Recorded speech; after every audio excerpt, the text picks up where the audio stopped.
Hey everybody, this is K.Ho again with Vanguard Properties, and we are here over at 38 Chenery, visited by our friend over at Compass, Ruth Krishnan, and her team. We are in between Randall Street, which is up that way, and there's the Randall Elementary School over there, and over there, that's 30th Street and Church Street too.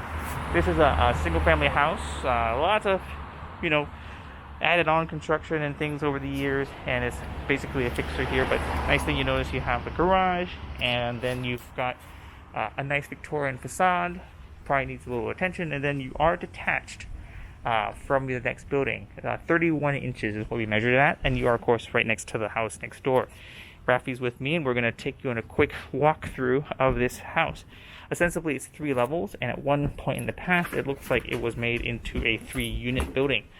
But let's take a look. So, first come in here, you'll notice that this is your traditional sort of Victorian double parlor, triple parlor way. You have the living room here, and then you've got the bay window here, and tall ceilings. They're about 9 feet tall, I think. And over here, a little more than 9 feet, I think, 9.5 feet. And here you've got it where you can see over the years they kind of just did what they did. Carpeting over here, there are wood floors underneath.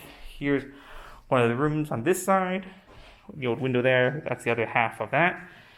And over here, you've got this sort of, I guess, living room, dining room, wood stove, and, the window over there.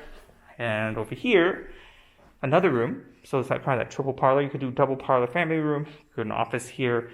And then you can see here, this is at least some wood floor. I'm not sure if it's the original one or not, but it is a wood floor. And here was probably the original exterior of the house because it ends. So you've got this first addition that was done at one point, and then here you've got the bathroom here, and then over here you've got the kitchen, which looks out to the yard. It's a very, very long lot, to say the least. Your stove's over here, and take a look out here. Your window view is on the back side, or is at the back side of Twin Peaks and Noe Valley in Part 2. See the original window there? Now going over here, let's take you up. There's this little area here, which will go in the backyard in a second.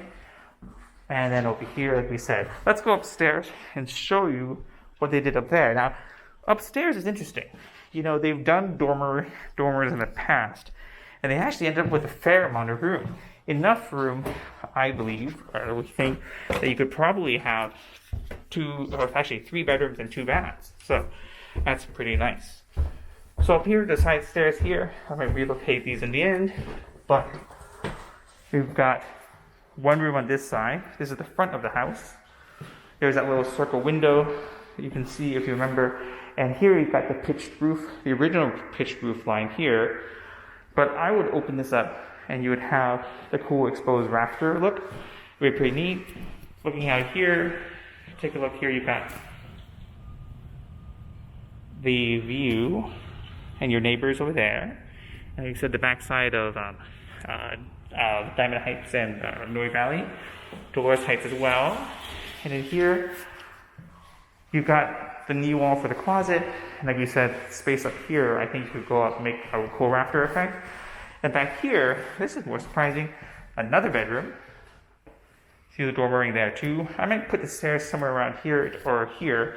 And here you've got one bathroom here, pretty substantial. And a little closet area there. And here's your last part of living space here. There's a kitchenette up here, and there's a little closet area here. I think what I would do is what the people across the way have done, which is maybe put a little deck out here, some French doors here, and you would have a really cool view looking that way. Now you'll see beyond here, that's the first addition we talked about. There's another addition beyond that, which we'll see as well. So yeah, it's pretty substantial, lots of potential. I would take pretty much all the finishes out and start over again, and we would go from there. So let's go down, and I'll see you in the next half. So you remember that we are over here in a downstairs space. Rafi might come along with me here too. And we are going down to the garage and the first part too.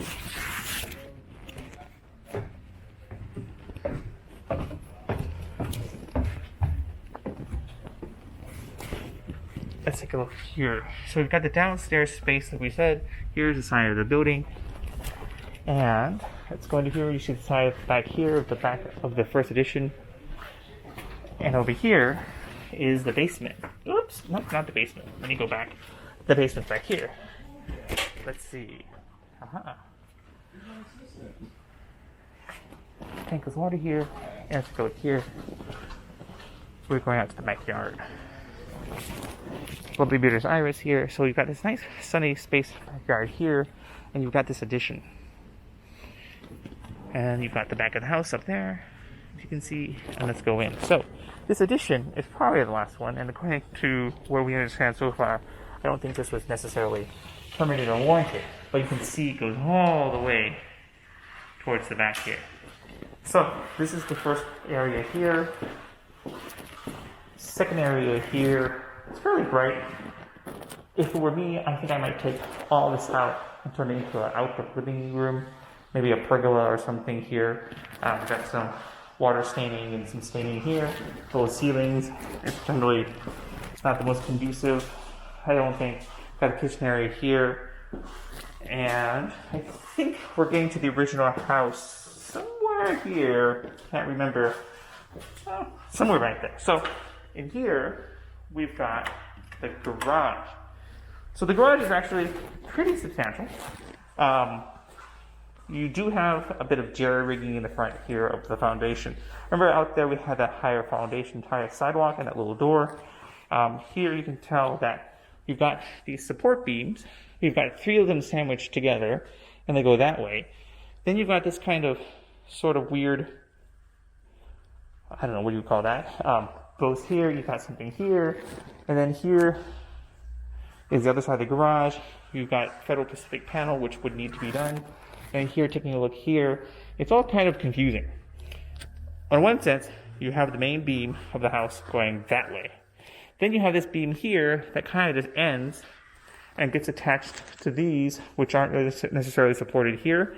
Here you see some bowing, some sagging, and there you see this general kind of confusion. So I think that this would need to be redone, and if you're upstairs, you would notice that the bay is actually leaning down and tilting down. There's the brick foundation, brick fireplace too from before. So you've got this little thing here, you've got this here, you've got another thing going here, and you've got this beam that just sort of ends somewhere.